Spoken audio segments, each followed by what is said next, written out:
This is for Chapter 8, the Great Pacific Garbage Patch. It was discovered in 1997 by Captain Charles Moore, who was sailing from Hawaii to California, where this Texas-sized patch exists.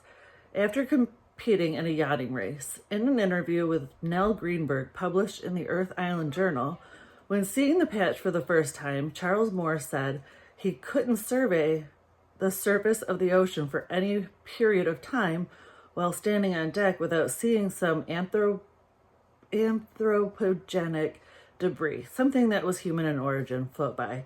Not necessarily a large something, but just something. The Great Pacific Garbage Patch ended up in this location because of gyres. They're large, rotating ocean currents that act like whirlpools, pulling in debris and trapping it in the center of the gyre.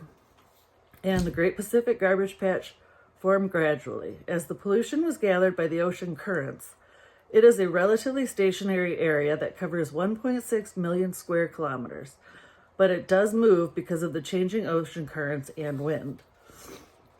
The Great Pacific Garbage Patch is harmful to the ocean's plants and animals.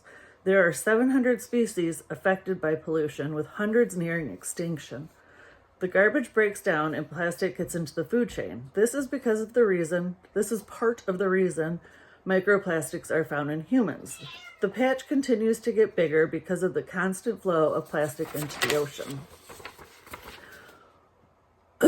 One solution to remove plastic from this location that I really like came from a 16-year-old boy that went scuba diving in Greece. He anticipated seeing the beautiful undersea creatures, but instead he saw garbage, and lots of it. His name is Boyan Slat. He's the CEO of the Ocean Cleanup, and their headquarters are in the Netherlands. He started the Ocean Cleanup with the goal of cleaning up the ocean. It was a daunting task because even places like the Ocean Service say it's an impossible task.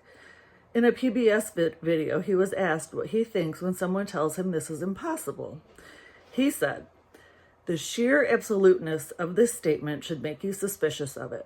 If you look at history, everything we take for granted used to be impossible at some point in time.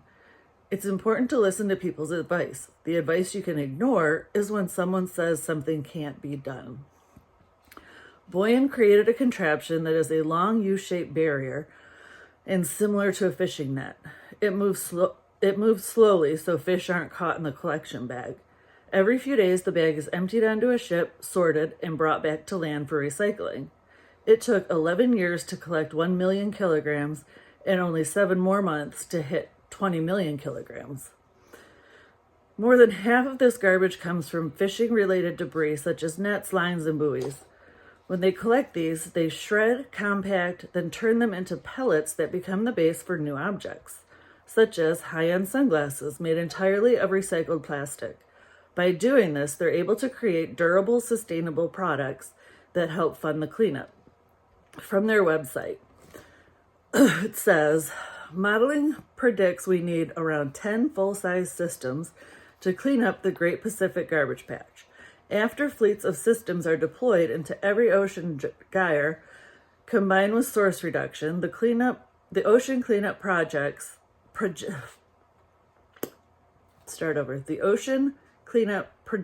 to be able to remove 90% of floating ocean plastic by 2040.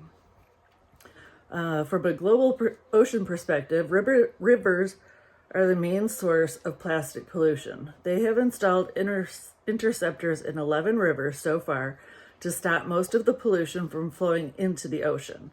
We know that pollution will continue to get worse if we don't divert it from our waterways, and the Ocean Cleanup is working toward that goal. Maybe others will follow in his footsteps and get the Great Pacific Garbage Patch cleaned up sooner than expected."